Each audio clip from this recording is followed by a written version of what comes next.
Buenas, de nuevo crack bursátil. Muchos países de todo el mundo se han recuperado aparentemente del colapso económico que ocurrió el año pasado. Las tasas de desempleo están volviendo a la normalidad de una forma muy acelerada. El número de negocios que están en quiebra ha alcanzado su mínimo de los últimos 2 años y el mercado de valores está en la zona de máximos históricos. Todo esto parece muy alentador para la economía y el mercado, pero en realidad estamos pasando por el experimento económico más grande y aterrador de la historia, un experimento que podría ayudarnos a traer una edad de oro a partir de un nuevo modelo económico o podría desencadenar en una nueva etapa oscura que el mundo jamás había presenciado.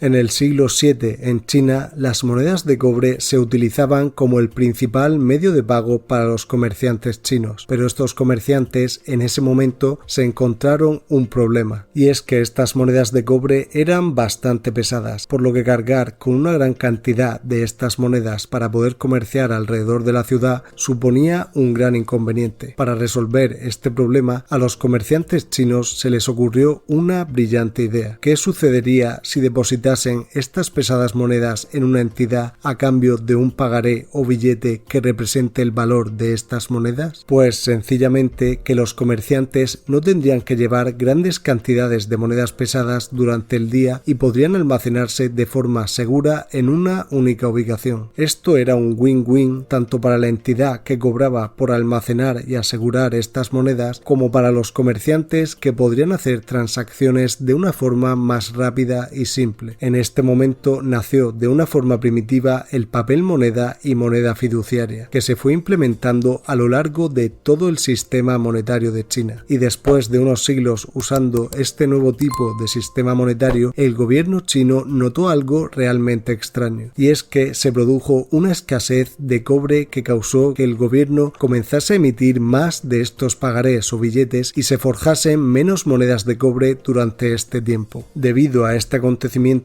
el gobierno vio una gran oportunidad para impulsar su economía de forma masiva. Esto se hizo a través de grandes gastos por parte del gobierno, que estuvo utilizando esa emisión extra de billetes o pagarés para aumentar la inversión en otras cosas como el ejército y el crecimiento de la infraestructura del país. Tras tomar estas decisiones, se empezaron a forjar las bases de lo que sería uno de los experimentos económicos más importantes jamás realizados. Y como veremos en los sucesivos acontecimientos de este experimento, existe un paralelismo enorme entre este experimento producido en China hace más de 7 siglos y lo que está ocurriendo en la economía actual. Es decir, que en pleno siglo XXI estamos repitiendo prácticamente el mismo experimento. Pero continuemos con la historia. A partir de esta gran impresión de billetes que se produjo en la antigua China para aumentar la inversión en el país, aparece por primera vez en la historia la moneda o papel fiduciario. Esto significa que este dinero no tiene un activo que lo respalde como el cobre o el oro. Su valor se basa en la confianza de una comunidad. Este dinero fiduciario estaba considerado como un monopolio público, propiedad exclusiva del gobierno, que permitió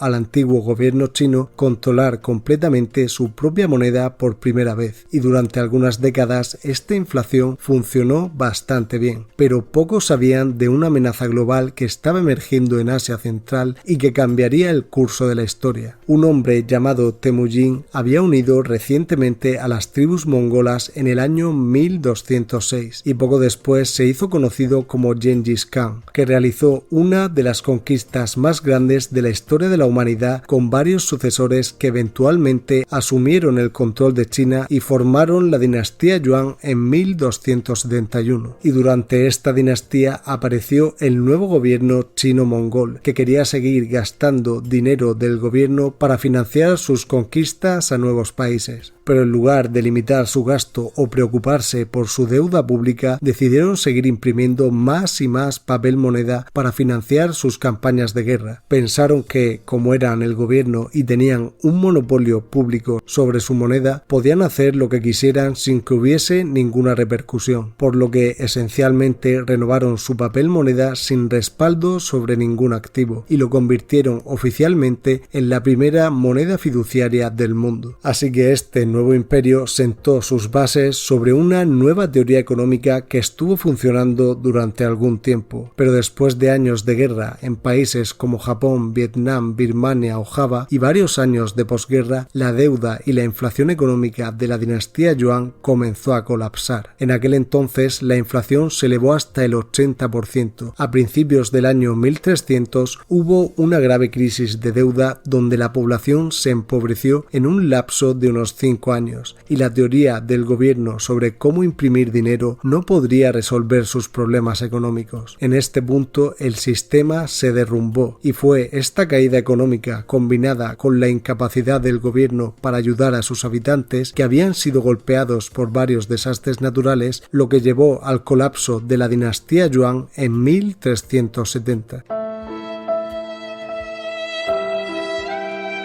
Y todo lo sucedido en esta dinastía nos trae hasta el día de hoy. Como todos ya sabemos, los gobiernos de todo el mundo han recopilado niveles récord de deuda para poder mantener sus economías a flote durante esta pandemia. También han impreso dinero a niveles récord. Son niveles de emisión de papel moneda muy comparables a los de la dinastía Yuan a principios de 1300. Y la razón por la que los gobiernos están haciendo esto es muy similar a la historia de esta dinastía. Y es que en ambos casos hubo un gran evento que causó que los gobiernos gasten mucho más dinero de lo que deberían e ignorasen el nivel de deuda. Por el momento, en la actualidad, esta estrategia está funcionando al igual que lo hizo con la dinastía Yuan, y realmente no hemos visto ningún impacto en el corto plazo. Sin embargo, hemos agregado un 40% de la oferta monetaria mundial en los últimos 14 meses, y esto nos lleva a lo que algunos están llamando la teoría monetaria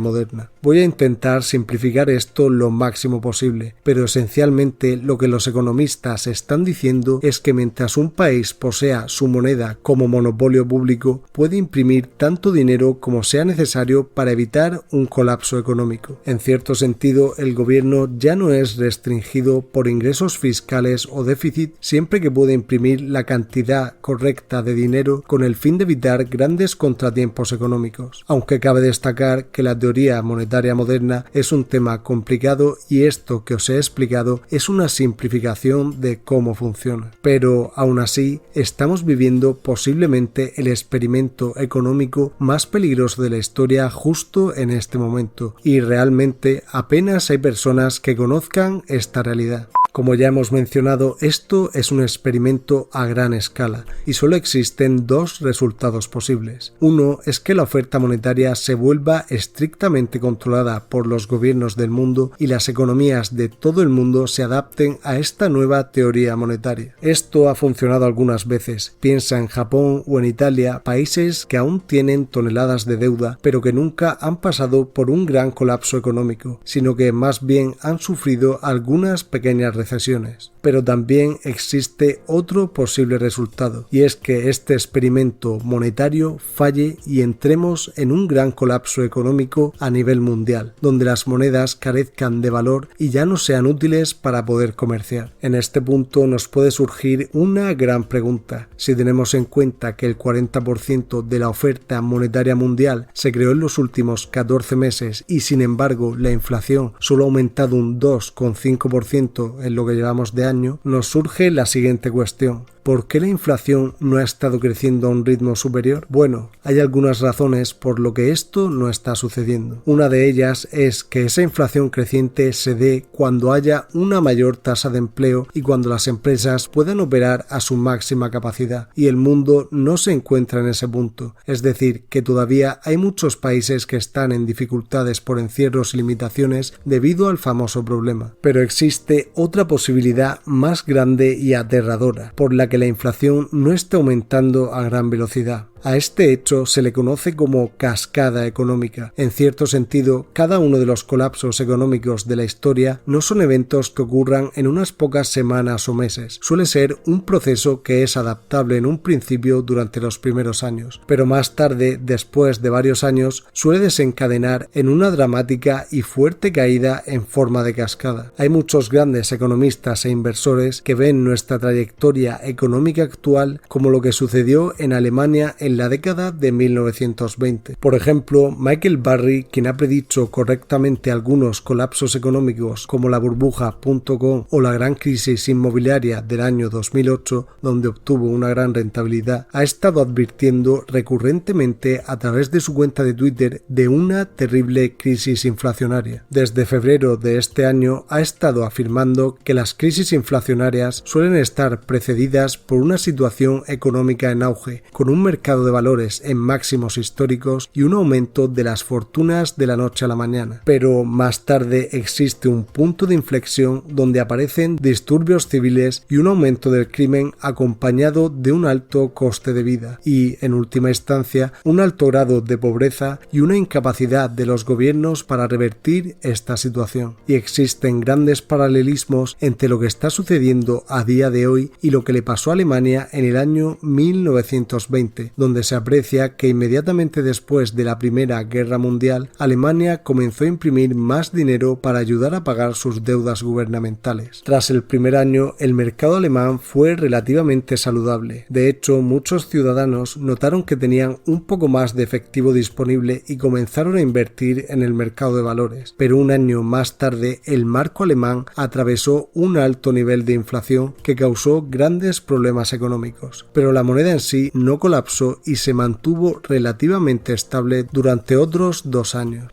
Pero a medida que las deudas se acumulaban y se ignoraba el aumento de los déficits, finalmente en 1923, debido a una hiperinflación severa y un colapso económico, el país entró en quiebra. A partir de ese momento crearon el conocido como marco seguro, sobre el cual no estaba permitida la emisión de ese nuevo papel moneda. Ahora pensemos por un momento que Alemania tardó 5 años en experimentar un colapso económico desde que comenzó a sobreimprimir su moneda. Con esto no estoy diciendo que en la actualidad vaya a suceder exactamente lo mismo, pero no sería razonable tampoco pensar que este escenario no sea una posibilidad. Otra cosa que debemos tener en cuenta es que nuestra generación ha vivido una edad de oro desde 1950, una época en la que la persona promedio en el mundo se encontraba en una situación de severa pobreza, sin electricidad, una alta tasa de mortalidad y bajos recursos, y a lo largo de los últimos 70 años, esa situación de alta pobreza solo existe en un 6% de la población que no tiene acceso a alimentos, atención médica, higiene y algunos otros recursos. Con esto quiero decir que podríamos mirar atrás en uno de los siguientes años a esta inflación producida por el problema actual y verlo como el año en que la edad de oro de la economía terminó debido al colapso de una divisa. Algo similar a lo que ocurrió con la dinastía Yuan o parecido a lo que sucedió con el Imperio Romano y similar a lo que le pasó a Alemania. O por el contrario, simplemente podríamos ingresar a un nuevo periodo como el de Japón, donde entramos en una década perdida donde la economía no colapsa, pero tiene algunas dificultades para seguir avanzando con normalidad. Y como última opción, tal vez este sea el comienzo de una nueva edad de oro, donde la teoría del sistema monetario moderno realmente funciona y se podrán reescribir las reglas de la economía. Pero recuerda que al fin y al cabo, los que no estudian la historia están condenados a repetirla. Por último, te recomiendo que veas la opinión del propio Burry acerca de este escenario económico y que te suscribas ya para seguir aprendiendo de inversión y finanzas. Crack Bursátil.